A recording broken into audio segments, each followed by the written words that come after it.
पिप्पलाद और शनि देव की कथा।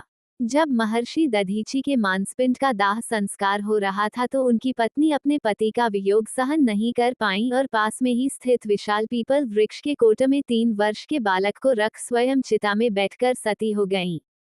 इस प्रकार महर्षि दधीचि और उनकी पत्नी का बलिदान हो गया, किंतु पीपल के कोट में रखा बालक भूख प्यास से तड़प तड़प कर चिल्लाने लगा। जब कोई वस्तु नहीं मिली तो कोट में गिरे पीपल के गोदों फल को खाकर बड़ा होने लगा। कालांतर में पीपल के पत्तों और फलों को खाकर बालक का जीवन यान केन प्रक्रियन सुरक्षित रहा।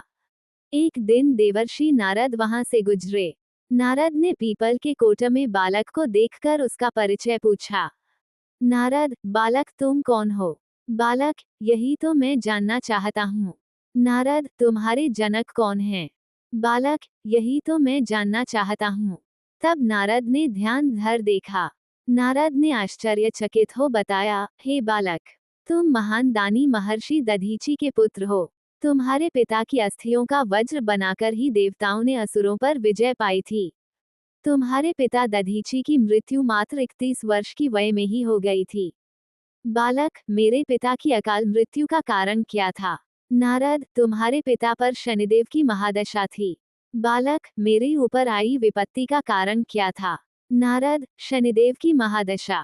इतना बताकर देवर्षि नारद ने पीपल के पत्तों और गोदों को खाकर जीने वाले बालक का नाम पिप्पलाद रखा और उसे दीक्षित किया। नारद के जाने के बाद बालक पिप्पलाद ने नारद के बताए अनुसार ब्रह्मा जी की घोर तपस्या कर उन्हें प्रसन्न किया।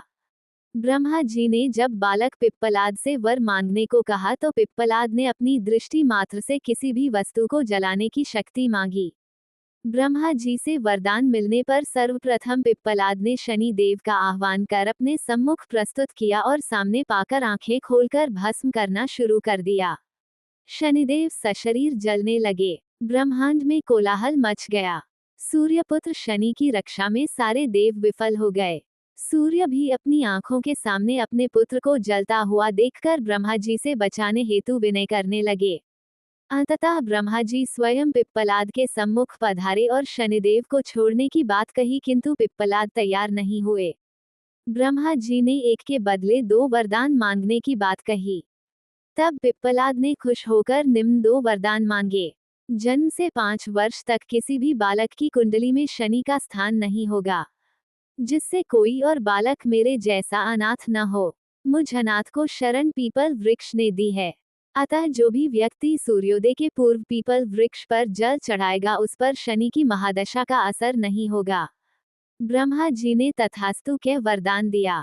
तब पिप्पलाद ने जलते हुए शनि को अपने ब्रह्मदंड से उनके पैरों पर आघात करके उन्हें मुक्त कर दिया, जिससे शनिदेव के पैर क्षतिग्रस्त हो गए और वे पहले जैसी तेजी से चलने लायक नहीं रहे। अतः तभी से शनि शनैः चरति यः शनैश्च, अर्थात जो धीरे चलता है वही शनैश्च है, कहलाए और शनि आग में जलने के कारण काली काया वाले अंग भंग रूप में हो गए। संप्रति शनि की काली मूर्ति और पीपल वृक्ष की पूजा का यही धार्मिक हेतु है। आगे चलकर पिप्पलाद ने प्रश्न उपनिषद की रचना की, जो आज भी ज्ञान का वृहद भंडार